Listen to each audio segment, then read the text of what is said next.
So, in this video, we begin our chapter Unit 4, Ventilators. Okay, so before going into ventilators, we should understand why do we even need a ventilator. So, the ventilator is for providing artificial respiration. So, if you need to know what is the need to use ventilators, you need to understand what is respiration, the mechanics of respiration. Respiration is the process of supplying oxygen and removing carbon dioxide from the tissues. These gases are carried in the blood, oxygen and lungs to the tissue, and so oxygen that enters the lungs gets into the blood and it takes to various different tissues, while the carbon dioxide that is generated in the cells and tissues are exchanged in the lungs to the outside environment, and these are carried on by hemoglobin. So when oxygen sits on hemoglobin, they become oxyhemoglobin. When carboamino hemoglobin. Okay, so what happens is that what are the different organs?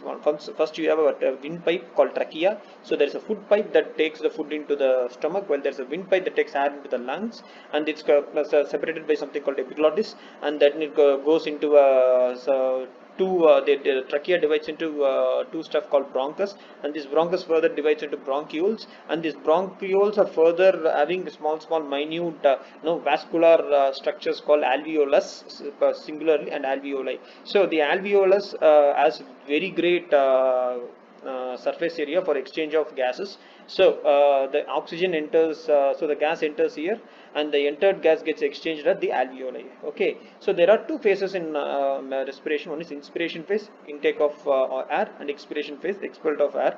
During the intake of air, oxygen is taken into the blood. Exchange of expiration phase, carbon dioxide is pumped out of the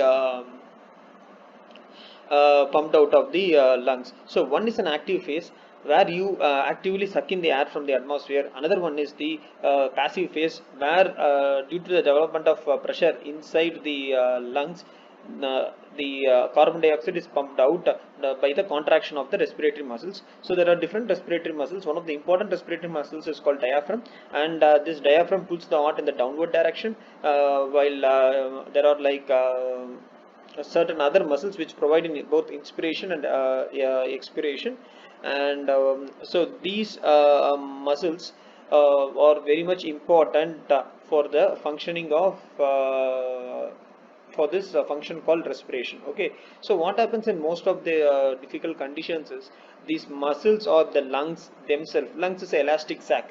Okay, they fail. Okay, so when they fail, that results in this pumping action, loss of pumping action. So no oxygen, there is a reduction in the oxygen saturation, that is PCO2, and there is a increase in the carbon dioxide saturation of the blood, that is PO2. There's a reduction, and there is an increase in PCO2. There is an increase in the carbon saturation, resulting in lack of ventilation, resulting in breathlessness. So these are the conditions, and these conditions arises due to many reasons, many diseases, many syndromes, and even in the recent times, the corona, one of the biggest thing is lack of breathness because the respiratory muscles fails.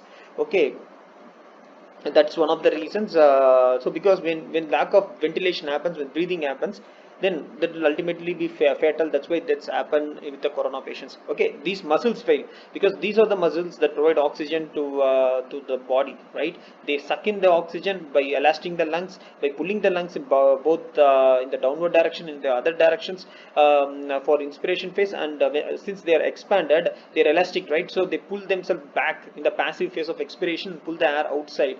Okay, so that's one thing that you should always remember, and I got it. So what are those muscles? One is diaphragm, I told you, right? Another is intercostal muscles, which intercostal chest muscles that are actually inclined on the ribs, on the rib side, on the frontal portion of the body, so that pulls the lungs in down. So diaphragm on the downside, and intercostal muscle pulls the lungs in the towards the rib side, so the lungs elongate like a balloon, and they intake the air. So once they are elongated, it's an active process, right? So due to the elastic recoil of the lungs, they go to the rest state, so the carbon dioxide is pumped out. Okay, this is the concept. And you have this so total lung capacity of, so there are different terminologies that we will be seeing, based on which you can classify a person is normal or abnormal. And why do they even need artificial ventilation? Why do they need artificial ventilation? Because ventilation fails because of failure of the lung muscles, because of the failure of so many different regions of the lung muscles or air pathway. They need a artificial source through which oxygen can be forcibly pumped into these individuals. Okay, thank you.